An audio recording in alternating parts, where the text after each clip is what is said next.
Hey, first grade! Today we are starting Domain 4, Early World Civilizations. Today's lesson is called A Father and His Son in Mesopotamia. Our learning objectives for today are to discuss the word ancient and describe the land in Mesopotamia, explain the importance of the Euphrates and Tigris rivers in Mesopotamia, demonstrate an understanding of the words trade and banks, use a graphic organizer to identify farming practices and the importance of the city of Babylon in Mesopotamia. Our key vocabulary are banks, canals, flow, reservoir, and trade. Banks is a noun. Banks is the sloping ground on the sides of a river. After they fished, the children sat on the banks of the river to eat their lunch. Now I want you to look at that picture. Do you see the banks? The banks are the parts that look like they're coming down at an angle into the river, and it kind of looks like the banks on this one are rocks. They don't have to be rocks. Sometimes it's dirt, sometimes it's sand, but either way, it is the sides of a body of water that are sloped or coming in at an angle. All right, canals. Canals are nouns, and canals are ditches that are dug into the land to move water from one place to another. They might also be used for transportation, meaning getting things from place to place. The city built canals so that the ships could bring goods to the people.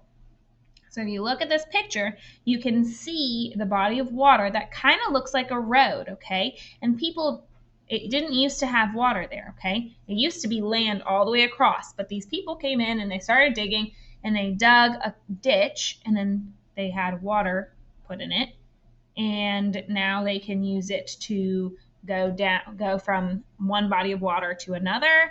There are a few other ways that they can use it, but if you look in this picture, you can see there's a boat with, I think it looks like 2 people going down the canal in their boat. All right, flow. Flow is a verb, and it means to move continuously, okay? The water will flow from the faucet over my hands and into the sink. Reservoir. Reservoir is a noun, and a reservoir is a natural or a man-made area similar to a lake where water is stored for future use. The city has a reservoir to supply its people with water. So if you look at this picture, we've got a huge, big body of water, right? And then if you look very carefully, right here is where the water from this body of water is coming into these smaller areas that are going to hold that water, okay? Kind of like lakes. And those are your reservoirs. We've got one here and one here. And if you look really closely, you can see a canal. Remember, the canals are like little strips of water, kind of little paths for your water to get from one place to another place. And if you look really carefully, there is a canal right there. Okay. Trade. Trade is also a verb. Trade. Oh, wait, hang on. What kind of words are verbs? Verbs are our action words, okay? And trade is a verb, meaning it's an action word. This morning, I traded.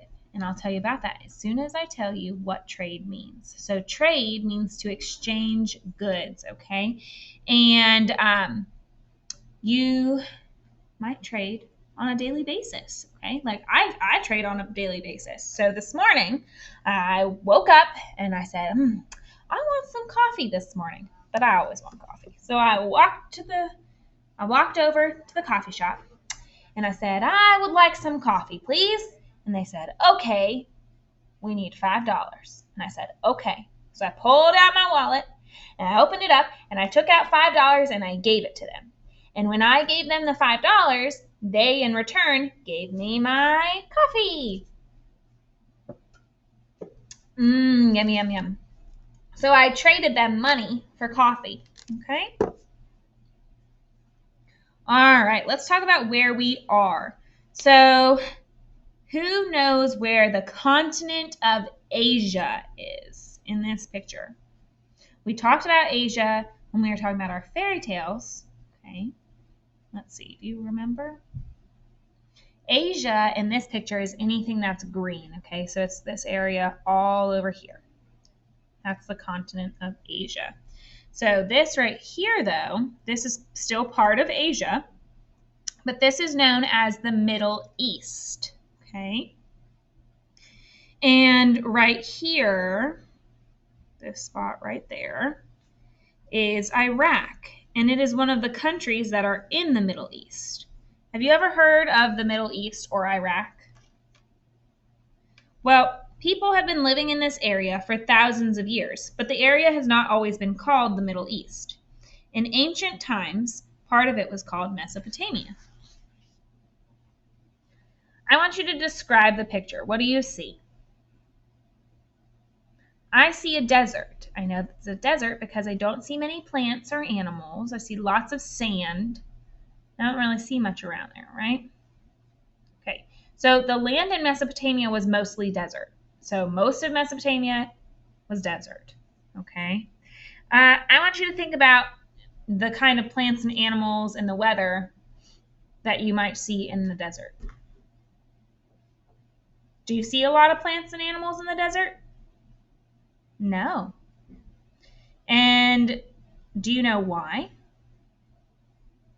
Because there's not very much rain in the desert. So when there's not much rain, that means that it's going to be dry. And if it's too dry, it's going to be hard for plants and animals to live there, right?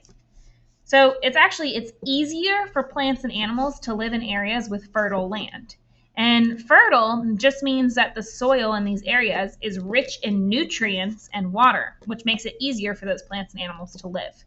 Okay, now hang on a second. Let's think back to our human body unit. When we eat our food, what are we getting? What is our body getting? Nutrients, right? We want food with lots of nutrients so that we can live, right? And that we can be healthier. And what do we have to drink every single day to make sure that we stay healthy? Water, right? So think about how hard it would be to live somewhere and to be healthy and to thrive if we didn't have water or enough nutrients. It would be really hard, right? Same thing with plants and animals. If they don't have access to enough nutrients and water, then it's going to be really hard for them to live, okay? All right, so we're going to be talking about a special place in Mesopotamia where the land isn't desert. So remember, we said that most of Mesopotamia was desert, right? But the place that we're talking about, the part of Mesopotamia that we're going to talk about today, it's not desert. It's fertile, okay? So I'm going to read you a made-up story about a father and a son who lived in Mesopotamia in ancient times, okay? So right here, this is Woe Red. Can you say that name? Woe Red. And Woe Red is the father. And then if you come over here, this is the boy, and the boy is named Adin, okay? And Adin is Woe Red's son. So even though this is a story with made-up characters, Mesopotamia really was an actual place a long time ago, okay? So let's talk about the word ancient for a little bit, because I keep talking about ancient Mesopotamia, and I keep talking about in ancient times, right? So what is ancient? What does that word mean? It means old, right? Think like a little big beard. Think of somebody with a big white beard, okay? An old ancient man, okay? So ancient means very, very old or something that happened a long, long time ago, okay? That's what ancient means. So how does the word ancient relate to Mesopotamia? It relates because Mesopotamia happened a long time ago, right? That's when the people of Mesopotamia lived. Because it's not called Mesopotamia anymore. That was a long time ago. So let's try and remember our key vocabulary. We had banks, canals, flow, reservoir, and trade. And I want you to listen carefully to hear the names of 2 rivers in Mesopotamia and why they were important to the people who lived in that area, okay? So there were rivers in Mesopotamia just like there are rivers here in the United States, okay? And those rivers make the land around them fertile so that plants and animals could live around them, okay? So Your 3 things that I want you to try and do while you're listening to my story. I want you to listen for our vocabulary words. I want you to listen for the names of the 2 rivers in Mesopotamia. And I want you to listen to why those rivers were important to the people who lived in Mesopotamia. All right. Almost 4,000 years ago, a father and a son were walking together on the banks of a great river close to what was then possibly the biggest city in the world, Babylon. The banks are the sloping ground on the sides of the river. Do you see the banks in this picture? Right here and right here. Okay. The father, whose name was Woe Red, said to his son Adin, "See, my son, the great Euphrates River. If this river did not flow or move continuously, there would not be any wonderful city of Babylon. No palaces, no gardens, not even any houses." Adin said, "But I don't understand, Father. Did all these things appear out of the water?" "No," his father laughed. "No one just floated the palaces down here, pulled them up from the water. Let me explain, Adin." They sat down on a bench overlooking the wide river which rolled before them, reflecting the palaces and religious temples that rose high on both banks of the river. The first people who lived along this river realized that the land surrounding the river had rich soil for planting crops like wheat and barley for bread. These people settled, or decided to live, along the river because the land farther away from the river was desert, and the desert is not a very good place to grow crops. So these people built their homes along the river so that they could grow crops to feed themselves and their families. All right, guys, I want you to stand up if you think that the desert is a good place to grow crops. And I want you to stay sitting if you think that the desert is not a good place to grow crops.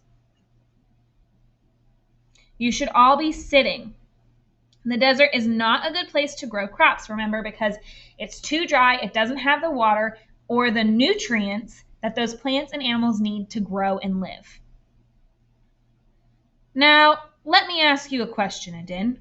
Why do you think people built our city right here? Because of the water? Yes, the river water kept alive the plants that were grown for food. Now look around. And Woe Red waved his hand in a circle. Now we have our great and beautiful Babylon. Of course, the people that settled in Babylon weren't the only ones that had the good idea to settle along the river. Other people came and settled up and down the river, forming other towns and cities. Soon, the people realized they could use the Euphrates for more than just growing food. What else do you think they discovered they could use the water for? Woe Red asked his son. What do you think? What other things do you think people could use the water for? Let's see if you're right. Adin thought for a moment and then asked, "To carry things from one city to another like we do today?" "Correct," his father bellowed. "They traveled in boats up and down the river to trade with people from other cities." Remember, trade means to exchange goods. The cities soon traded crops, material to make clothing, and other items that they needed. The Euphrates River is not the only river that is used in this way. People also use the Tigris River to grow crops and to trade with other cities. All right.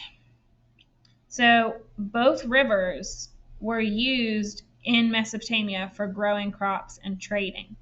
Okay. It is hard to think of a time when people didn't use the river for growing crops and for traveling like we did today, Adin said. Woe Red replied, "That it is. I have more to explain to you. You see, after a while, many people had made their homes along the Euphrates, and some had land farther back from the river. Soon it was difficult for everyone to reach the water easily. So why was it harder? Why would it be harder for them to get water from the river?" Because they had so many more people living, right? When you have more people, hang on, I'm trying to get my lights back on. All right, there we go. Think about it, when you have more people, if you have a whole bunch of people in one place, it's hard to get through, right? Like if you're in a hallway and there are a whole bunch of people, is it easy for you to get through the hallway? No, right? You don't have enough room. All right, so here we go. People started wondering if there was a way to get the water from the river to the other parts of the city. Soon they discovered that there was a way. How do you think these people are able to get the water from other parts of the city? Remember, this is before cars and trucks. Okay, they didn't have cars or trucks at this point. Adin thought for a minute, then exclaimed, "The canals!" "Yes," his father continued. "They dug ditches cut into the earth, which we call canals. Do you see the canals in this picture, guys? They're right here. Let me get my pointer. Here's a canal, and here's a canal. Okay. And then this is the river right here. Okay. The water flowed out of the river and through the canals to the areas of the city farther from the river. Then the farmers could grow crops even where the rivers didn't flow." So how do you think the canals allowed the farmers to grow crops even where there were no rivers? What do you think? Let's see if you're right. Our great king Hammurabi did the same thing. He had canals dug to move water all over our country from the two great rivers, the Tigris and the Euphrates. And King Hammurabi and his helpers used an ancient way to collect rainwater. When the winter rains come, the water doesn't just wash away downstream. They made the waters run into a reservoir so that after the rain stopped, there would be water for drinking and for watering crops. So remember, a reservoir is similar to a lake, and it is a place where water is stored for future use. Once this was done, people could stay in one place near the river and make that place better and better until finally we had Babylon! Exclaimed Adin. "Our king Hammurabi must be the best king of all, father." Woe Red agreed. "He is indeed a great king. And now I think it is time for us to head home." Okay, guys, that was the end of our story. Now we're going to do comprehension, questions, and word work. If you need to hop up and get a wiggle break, get a snack, stretch your legs, go ahead, pause the video, and then come right back to do our comprehension, questions, and word work. Okay, so what continent did our story take place in? What continent? Asia. And where in Asia did our story take place? What was the setting? Mesopotamia. It's a weird word to say, Mesopotamia. Who knows the name of the two rivers that flowed through Mesopotamia? The Tigris and the Euphrates rivers, okay? And was the land around the rivers fertile land or dry desert? It was fertile, right? Okay. How were the Euphrates and Tigris rivers important to the Mesopotamians? So why was that? How were the rivers helpful? How did those rivers help the people in Mesopotamia? The people settled near the rivers so that they could grow their crops for food, and the rivers were used for transportation and for drinking, right? Now, what kind of goods would the people in the Euphrates or on the Euphrates and Tigris rivers trade? What kind of things did they trade? Crops, clothing, and other items that they might need, right? Now, why did the people dig the canals? Why did they make those canals? Because there were too many people, right? And they wanted to move the water from the river to other places to help them farm. And they also used those canals for transportation, right? All right. I want you to look at this picture, okay?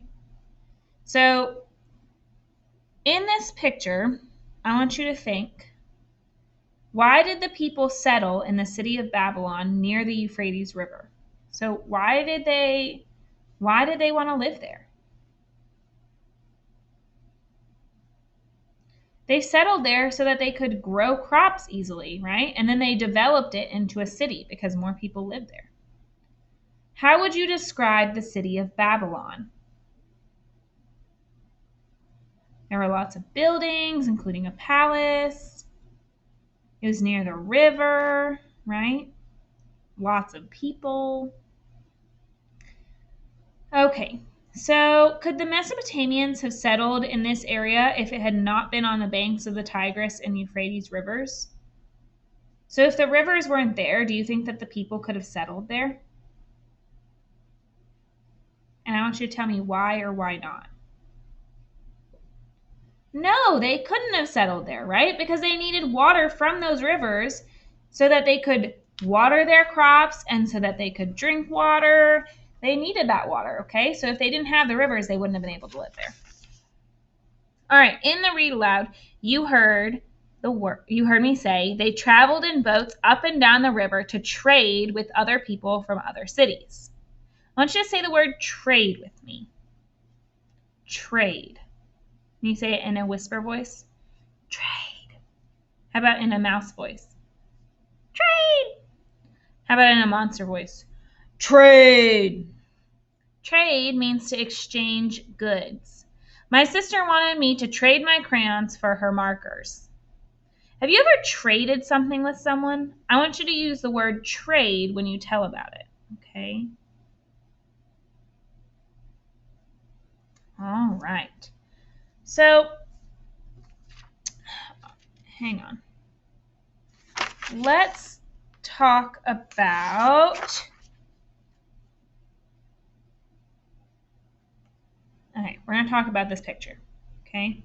So this is an illustration of the canals in Mesopotamia, okay? So this is a drawing. Somebody drew this to show what the canals looked like, okay? So what did you learn about farming in Mesopotamia and its connection with the Tigris and Euphrates rivers? So what did we learn about farming in Mesopotamia?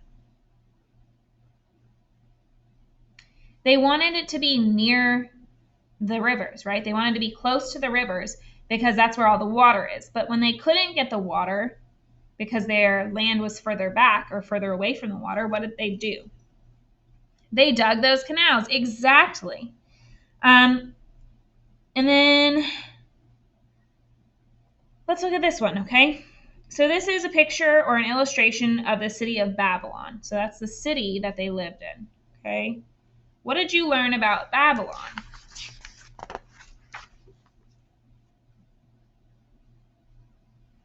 It was a long time ago, right? Almost 4,000 years ago.